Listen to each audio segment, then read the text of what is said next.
రోజు నాగర్ కర్నూలు జిల్లా కలెక్టర్ గారిని కలవడం జరిగింది. కొల్లాపూర్ ప్రాంతంలో మరి రైతాంగానికి ఇవ్వాల్సినటువంటి ట్రాన్స్ఫార్మర్స్ మెటీరియల్లు సబ్స్టేషన్స్లో పెట్టుకొని మరి ఇప్పుడు పల్లీల సీజను, వర్షాలు పడతా ఉన్నాయి. రైతాంగానికి ఇవ్వకుండా మరి అక్కడ అధికారులు పూర్తి నిర్లక్ష్యంతో వ్యవహరిస్తూ ఉన్నారు.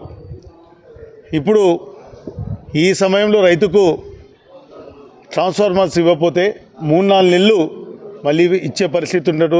రైతు కూడా దాన్ని ఎగ్జిక్యూట్ చేసుకునే పరిస్థితి ఉండదు. మరి ఎందుకు సబ్స్టేషన్లలో స్టోర్ చేస్తూ ఉన్నారు, రైతుకు ఎందుకు ఇవ్వట్లేదని చెప్పి కలెక్టర్ గారిని అడగడం జరిగింది. రైతులకు వెంటనే సబ్స్టేషన్లలో మెటీరియల్ పెట్టుకోకుండా వెంటనే ట్రాన్స్ఫార్మర్స్ రైతులకు అందజేయాలి. వాళ్లకు ఈ సీజన్లో పంటకు అది ఉపయోగపడే విధంగా చేయాలని చెప్పి మేము బీఆర్ఎస్ పార్టీ తరఫున డిమాండ్ చేస్తూ ఉన్నాం. 3-4 రోజుల్లో కనుక ఇవ్వకపోతే ఖచ్చితంగా సబ్స్టేషన్లు ముట్టడి చేస్తాం. ఖచ్చితంగా రైతాంగం పక్షాన బీఆర్ఎస్ పార్టీ ఉంటుందనే విషయాన్ని గత ప్రభుత్వంలో కూడా ఏ రోజు కూడా ఏ రైతుకు కూడా ఇబ్బంది కాలే. ట్రాన్స్ఫార్మర్స్ కానీ మెటీరియల్ కానీ పూర్తిగా వెంటనే ఇవ్వడం. సంవత్సరంన్నర తర్వాత కూడా సరిగ్గా కూడా ఈ రైతుకు మెటీరియల్ ఇవ్వలేని దుస్థితిలో ఈ ప్రభుత్వం ఉందనే విషయాన్ని కూడా చెప్తా ఉన్నాం.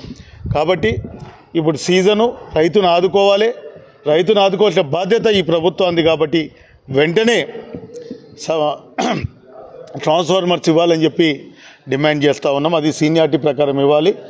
రాజకీయాలు లేకుండా వెంటనే రైతును అందరూ ఎవరైనా రైతును ఆదుకోవాల్సిన బాధ్యత ప్రభుత్వంపై ఉందని కూడా గుర్తు చేస్తూ కలెక్టర్ గారికి చెప్పడం జరిగింది. అదేవిధంగా మా నియోజకవర్గంలో రైతు భరోసా పూర్తిగా చాలామంది కొల్లాపూర్ మండలంలో దగ్గర 1000-2000 మందికి సరిగ్గా రాలే. నియోజకవర్గంలో పూర్తిగా చూసుకుంటే ఒక 5-6 వేల మందికి సరిగ్గా రైతు భరోసా రాలేదు. వాళ్లకు శాటిలైట్ పిక్చర్స్ ఆధారంగా చేస్తున్నామని చెప్పినారు. దాంట్లో ఒకవేళ ఎవరో పెద్ద రైతు కనుక 10 ఎకరాల భూమి వ్యవసాయం చేసుకునే రైతు కనుక ఉంటే, చేయనటువంటి వ్యక్తి ఉంటే, ఆ పక్కన ఉన్న హాఫ్ ఎకరా రైతుకు, చిన్న రైతుకు అన్యాయం జరుగుతూ ఉంది. ఆ విధంగా జరిగిన రైతులు కొల్లాపూర్ నియోజకవర్గం మొత్తం కనుక చూస్తే 5-6 వేల మంది ఉంటారు. వాళ్ళందరి మీద కూడా ఒకటే డిమాండ్ చేస్తూ ఉన్నాం. మీరు పోయినసారి ఇవ్వలేదు, ఇప్పుడు ఏదో ఇస్తున్నామని చెప్పినారు.